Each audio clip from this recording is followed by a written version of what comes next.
So மகாபலிபுரத்துக்கு போகிற வழியில் போனீங்கன்னா திருவிடந்தை அப்படின்னு ஒரு இடம் இருக்குது.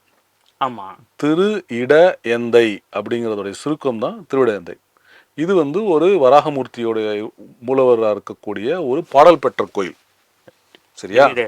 திரு இட எந்தை அப்படிங்கிறது என்னன்னா, இடப்பக்கத்தில் வந்து வராகமூர்த்தி பூதேவியை வைத்திருக்கிறதுனால அங்கே அதை சொல்கிறாங்க. நீங்கள் சொல்கிற இப்போ மகாபலிபுரத்தில் இருக்கிற இந்த வராக குடைவரை கோயிலில் திரு வலவெந்தை அப்படின்னு வழங்கப்படுகிறது. ஏன்னா இங்கே வந்து வலது பக்கம் திரும்பி கொண்டு வராக மண்டபத்தில் இருக்க மாதிரியே இதுக்கு ஆதிவராக மண்டபம்னு சொல்கிறாங்க. இதில் வந்து வலப்பக்கத்தில் வந்து பூதேவியை வைத்துக்கொண்ட மாதிரி இந்த பக்கம் திரும்பிக்கிட்டு இருக்கா.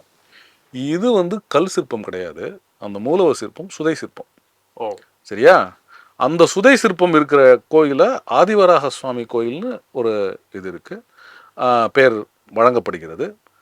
அங்கே வந்து தான் நான் முன்னாடி சொன்ன மகேந்திரவர்மனுக்கும் சிம்ம விஷ்ணுக்கும் சிலை சைடில் கோயிலுக்கு போகிற மாதிரி சிலை இருக்குது பார்க்குறோம். கஜலட்சுமியும் துர்கை மகிஷாசுரமர்தினியும் சிலை இருக்குது. துவாரபாலகர்களை தவிர ஹரிஹரன் விஷ்ணு அப்படிங்கிற மாதிரி சிலை இருக்குது. ஒரு ஓரத்தில் கங்காதரர் சிவபெருமான் கங்காதரராக, இன்னொரு ஓரத்தில் பிரம்மா ஒரு இதாக இருக்கார். பிரம்மா வந்து இடது கையில் கை காட்டுற ஆசீர்வாதம் பண்ணுற மாதிரி, அதாவது வந்து அபயமுத்திரை காட்டுற மாதிரி ஒரு இது இருக்குது.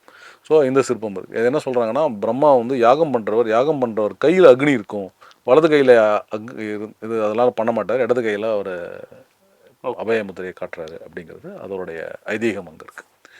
இதில் வந்து 2 கல்வெட்டு இருக்குது. ஒன்று அந்த கோயிலுடைய அந்த கர்ப்பகிரகத்துடைய நுழைல் வாயிலுக்கு மேலே, அந்த கல் மேலே அந்த இடத்துல அல்லாட்டப்பட்டம்னு சொல்கிற இடத்துல ஒரு கல்வெட்டு இருக்குது. ரெண்டுமே உள்ளுக்குள்ளே இருக்கிற 2 கல்வெட்டுமே வந்து சம்ஸ்கிருதத்தில் கிரந்தத்தில் இருக்குது. இந்த மேலே இருக்கிற கல்வெட்டு வந்து தசாவதாரத்தை குறிப்பிக்கிறது.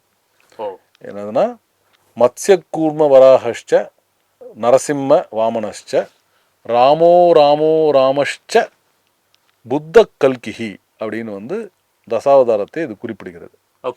இதில் வந்து கிருஷ்ணர் விடுபட்டு விட்டார், அதற்கு பதிலாக புத்த அப்படின்னு அதில் போட்டிருக்கு. புத்தரை குறிப்பிடும் ஒரு கல்வெட்டு. இதில் புத்தருக்கும் இந்த கோயிலுக்கும் எந்த சம்மந்தமும் இல்லை, பௌத்த மதத்துக்கு இல்லை. இது பெருமாள் கோயில் தான், வைஷ்ணவத்தை சம்மந்தப்பட்ட கோயில் தான். சிவன் இருக்காரு, துர்கை இருக்காங்க, ஆனால் இது வந்து விஷ்ணு கோயில் தான்.